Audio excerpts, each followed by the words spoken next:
सुप्रभात बच्चों, कैसे हैं आप सब। उम्मीद करती हूँ आप सब अच्छे होंगे। तो बच्चों, हमने पिछली कक्षा में पढ़ा था संज्ञा के बारे में। तो आज के अध्याय में हम पढ़ेंगे अध्याय नंबर 6, जिसका शीर्षक है लिंग। तो यानी कि आज हम लिंग के बारे में पढ़ेंगे। तो बच्चों, इस अध्याय में हम जानेंगे लड़का लड़की यानी स्त्रीलिंग पुल्लिंग शब्द और स्त्रीलिंग पुल्लिंग की पहचान। तो चलिए शुरू करते हैं। सभी नाम लड़का या लड़की होते हैं, यानी कि जितने भी नाम है दुनिया में वो या तो लड़के के होते हैं या लड़की के उस पे होते हैं। लड़का शब्द पुरुष या पुल्लिंग को बताता है, लड़की शब्द स्त्री या स्त्रीलिंग को बताता है। तो यानी कि जो लड़के का शब्द है वो किसको बताता है, पुरुष या पुल्लिंग को बताता है, और लड़की का शब्द किसको बताता है, स्त्री या स्त्रीलिंग को बताता है। जैसे पुरुष जाति के कौन से होंगे, राजा। ये क्या इससे हमें क्या प्रकट हो रहा है, इससे हमें प्रकट हो रहा है कि ये राजा पुरुष जाति का बोध करा रहे हैं। ऐसे ही दूसरा है अध्यापक। अध्यापक से भी हमें पता चल रहा है कि ये पुरुष जाति का बोध करा रहे हैं। ऐसे ही तीसरा शब्द है शेर। ये क्या है, शेर। तो शेर भी किसका बोध करा रहे हैं हमें, पुरुष जाति यानी कि पुल्लिंग का बोध करा रहे हैं। ऐसे ही अब इसके बाद है स्त्री जाति।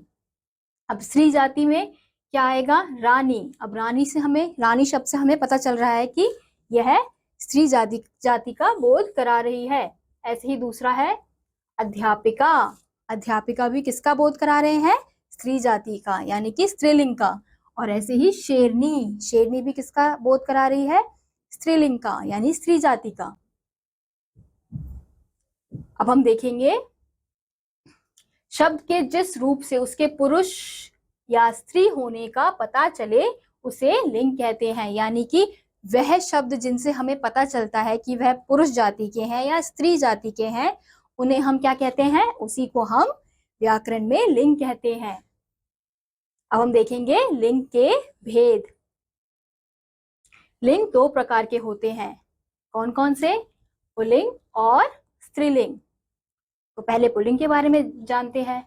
जिन शब्दों से पता चलता है कि वह पुरुष जाति के हैं उन्हें पुल्लिंग कहते हैं। यानी कि जिन शब्दों से हमें पता चल रहा है कि वो पुरुष जाति का है तो उसे पुल्लिंग कहेंगे। ऐसे ही दूसरा है जिस जाति से पता चले कि वह स्त्री जाति के हैं उन्हें जिन शब्दों से पता चलता है कि वह स्त्री जाति के हैं उन्हें स्त्रीलिंग कहते हैं। तो यानी कि जिन शब्द से अब हमें पता चलेगा कि वो स्त्री जाति के हैं तो वो स्त्रीलिंग में कहलाएंगे। तो इससे हमें पता चला कि पुल्लिंग और स्त्रीलिंग किस प्रकार से बने हैं या बटे हुए हैं। अब हम यहाँ पे देखते हैं कुछ पुल्लिंग व स्त्रीलिंग शब्द। जैसे यह है पुल्लिंग और यह है स्त्रीलिंग। तो पुल्लिंग में जो पुरुष जाति का बोध कराएंगे उनके नाम आएंगे, जैसे लेखक, कवि, मुर्गा, हिरन, बूढ़ा, गायक, माली। तो ये क्या है, ये सारे पुल्लिंग के शब्द हैं। अब यहाँ पे किसके शब्द हैं, स्त्रीलिंग के, जो स्त्री जाति का बोध कराते हैं।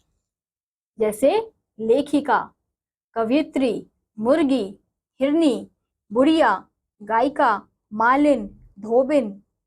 तो ये किसका बोध करा रहे हैं हमें, यह हमें स्त्री जाति का बोध करा रहे हैं। कुछ और देखते हैं, कुछ और उदाहरण देखते हैं। जैसे यहाँ पे दे रखा है पुल्लिंग और स्त्रीलिंग का, दूल्हा, मामा, ऊंट, हाथी, शिक्षक। यहाँ पे देखा हमने हाथी, यहाँ पे जानवर की भी बात हो रही है तो इसलिए शिक्षक, दादा, राजकुमार, सेठ, नौकर, गुड्डा। तो गुड्डा क्या है, गुड्डा एक वस्तु है, खिलौना है, तो यहाँ पे उनकी भी बात हो रही है। तो इसलिए ये क्या कहलाएंगे, ये कहलाएंगे पुल्लिंग। यानी कि जिन शब्दों से हमें पता चल रहा है कि वो पुरुष जाति के हैं तो वो पुल्लिंग के शब्द कहलाएंगे। ऐसे ही दूसरा है स्त्रीलिंग। दुल्हन, मामी, ऊंटनी, हथीनी, शिक्षिका, दादी, राजकुमारी, सेठानी, नौकरानी। तो ये सारे शब्द क्या हैं, ये सारे शब्द हमारे स्त्रीलिंग में आएंगे। तो बच्चों, हमने देखा कि किस प्रकार से जो शब्द हमें स्त्रीलिंग, स्त्री जाति और पुरुष जाति का बोध कराते हैं उन्हें हम लिंग कहते हैं। और लिंग के दो रूप होते हैं, कौन कौन से, पुल्लिंग और स्त्रीलिंग। तो पुल्लिंग कौन से होते हैं? जो पुरुष जाति का बोध कराते हैं, और स्त्रीलिंग जो शब्द स्त्री जाति का बोध कराते हैं। तो बच्चों मेरे साथ दोहराइए, जिन शब्दों से पुरुष या स्त्री जाति होने का पता चलता है उन्हें लिंग कहते हैं। लिंग दो प्रकार के होते हैं, कौन कौन से? पुल्लिंग और स्त्रीलिंग। पुल्लिंग शब्द पुरुष जाति का बोध कराते हैं, स्त्रीलिंग शब्द स्त्री जाति का बोध कराते हैं।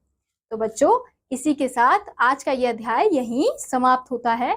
उम्मीद करती हूँ आपको यह अध्याय समझ आया होगा। मैं आपसे मिलूंगी अगली वीडियो में, तब तक के लिए नमस्कार।